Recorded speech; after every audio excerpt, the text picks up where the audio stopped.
He knew before the meeting started that his colleague was going to quit. He could see it in the way she'd arranged her desk that morning, the way she held her coffee cup, the 3-second pause before she answered a question she'd answered 100 times. He said nothing. He never said anything. Because how do you explain, "I can read the room at a resolution most people don't know exists"? He had known things his whole life before they happened. Not psychically, just perceptively. He processed information others didn't notice was there.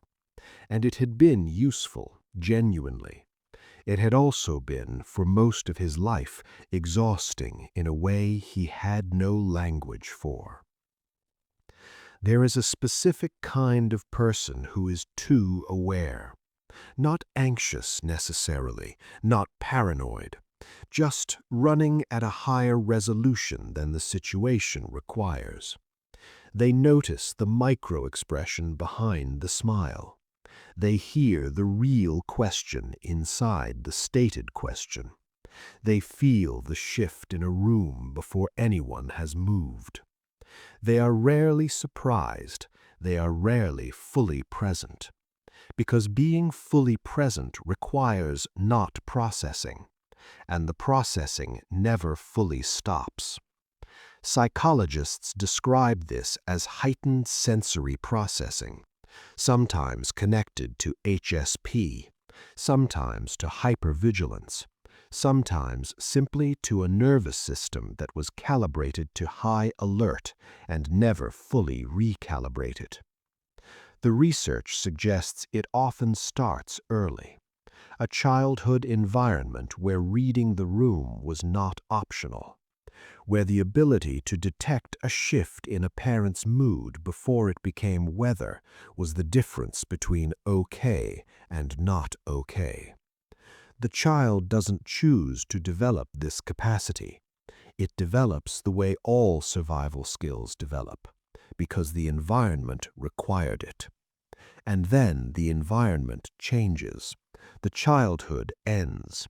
The specific threats that required the heightened awareness are no longer present. But the nervous system doesn't know that.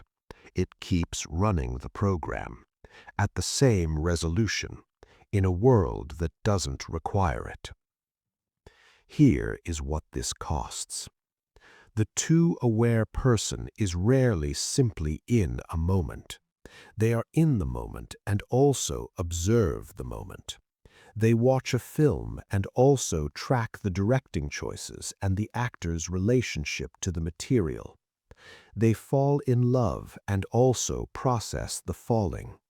Everything arrives pre-analyzed, which means everything arrives slightly at a distance.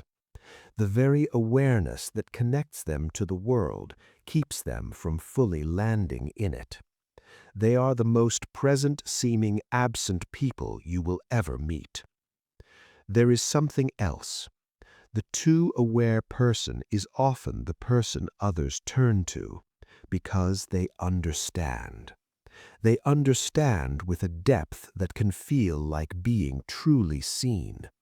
Their empathy is not performed, it is precise. But it is also expensive. Every interaction costs more than it appears to. Every room they enter, they've already furnished with the emotional landscape before sitting down. And afterward, they need time to process what they've processed. The solitude is not antisocial, it is maintenance. It is the nervous system asking for quiet the way a body asks for sleep. But here is what this pattern cannot see from inside itself. The awareness is not a malfunction. It is a capacity, one that was built in conditions that required it and that has not yet been redirected toward conditions that could use it well.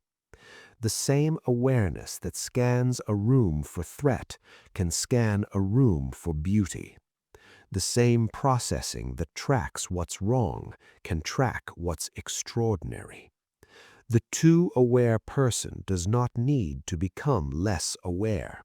They need to learn that the awareness can serve something other than vigilance, that it can be a gift rather than only a weight, and that the world, when you're paying this much attention to it, is actually a remarkable place. If this was about you, you are not broken. You are not too much. You are not someone who needs to stop noticing. You are someone who notices everything. And the question is not how to notice less. The question is what to do with all of it, what to build from it, what to offer with it, what to finally, after all this time, let it show you about yourself. Because you have spent so long reading everyone else, and you, it turns out, are worth reading too. There is a specific kind of exhaustion that comes with this that's hard to describe to people who don't experience it. It's not tiredness from activity, it's tiredness from reception, from the constant incoming, from the fact that walking into a grocery store delivers the same amount of information as most people receive in a full social evening. The too aware person doesn't choose this. They didn't decide to process at this depth. The depth was built into them by a combination of temperament and experience, and it runs whether they want it to or not.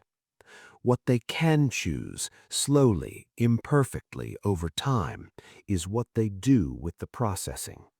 Whether the awareness serves fear or serves curiosity. Whether it scans for danger or scans for meaning.